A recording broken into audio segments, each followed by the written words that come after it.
tickets in a hall of fame. Because it's fast, let's hurry up and go. The dark beast loves a fight in store for pimples and some hash. Cooper's run by coolies while Conker grabs the cash. Jetman scorches aliens with the Omni's jetpack. There's buildings to demolish and they're mounting to attack. It's a merry brave and not dismay if you play through these games before. We guarantee there's more to see. A pass, there's pass, to vigilance galore. Joanna's got a wanted villain squarely in her sights. The Saber Man becomes a werewolf every single night. Jetwolf. We're almost ready, tightened in the lights. Let's get on your cameo pinatas, all the games you know. We blew our budgets on the song just so you can play them all. It's a merry day, a grand display for players as of old and new. Of the 30 years of laughs and tears, hooray, it's time for their replay. Thank you. Rare Replay is a love letter to video game fans. Even if you aren't big on Rare, you have to acknowledge the fact that $30 for 30 games is an incredible value. This very well could be one of the best compilation titles since Super Mario All-Stars. So what's included in the package? Well, your $30 gets you Jetpack, Lunar Jetman, Attic Attack, Saberwolf, Underworld, Night Lore, Gunfight, Slalom, RC Pro-Am, Cobra Triangle, Snake Rattle and Roll, Solar Jetman, Digger T-Rock, Battletoads, RC Pro-Am 2, Battletoads Arcade, Killer Instinct Gold, Blast Corps, Banjo-Kazooie, Jet Force Gemini, Perfect Dark, Banjo-Tooie, Conker's Bad Fur Day, Grabbed by the Ghoulies, Cameo, Perfect Dark Zero,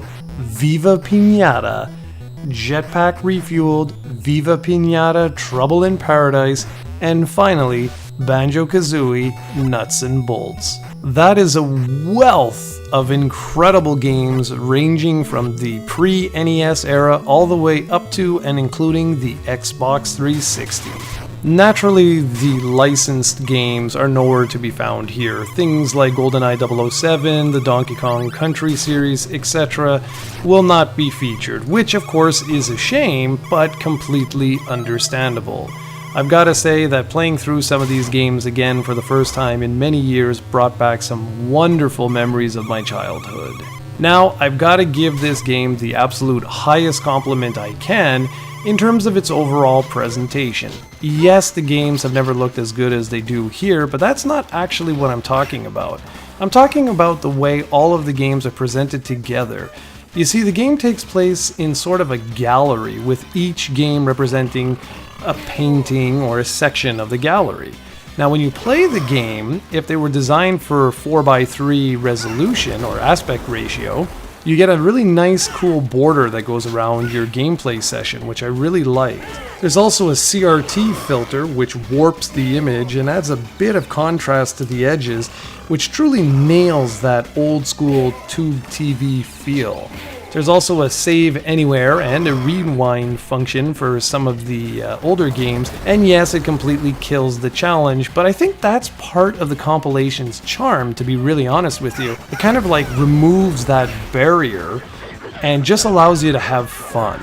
Something else I really enjoyed with this game was the way that the title sort of gives you an incentive to play some of those older games. You see, not only are there amazing video features, almost like documentaries on certain specific games, but you see there's stamps that are associated with these games, and the more you unlock, the more video features, well, get unlocked. So you want to go back and play some of these older games just to get those stamps so that you can unlock more video features, because some of them are truly incredible. They unlock the mysteries of one of the most mysterious developers of all time. I also really enjoyed the snapshot challenges because they highlight key areas of all the different games, and this is cool because if you don't have the time or you're really not feeling what made a particular game so special, like the controls just haven't aged well or something like that, Well, the snapshot challenges allow you to experience key scenes without necessarily having to play the whole game. Now, I already mentioned about the controls, but I want to mention it again. Some of these games have really sloppy and sluggish controls, either by design or just because they haven't aged too well.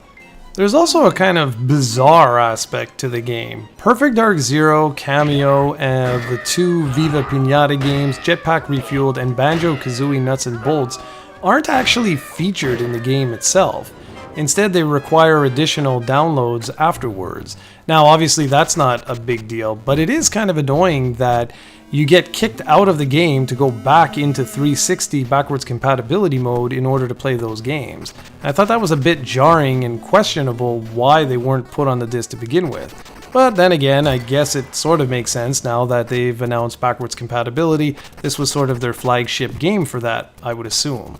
One of the only negative aspects, and this is just my own opinion, is the fact that there's no online multiplayer support for some of the legacy games, or for most of the legacy games that haven't been remastered on the 360. And I'm particularly looking at the Battletoads games. That would have been awesome to have online co-op for those games, or even an online function for Killer Instinct Gold, but c'est la vie. I should also mention that Banjo-Kazooie Nuts and Bolts features some severe frame rate issues for whatever reason. Overall, Rare Replay is a fantastic compilation. If you like retro games, this is one you really should not pass up. For the full written review, be sure to check out projectcoe.com.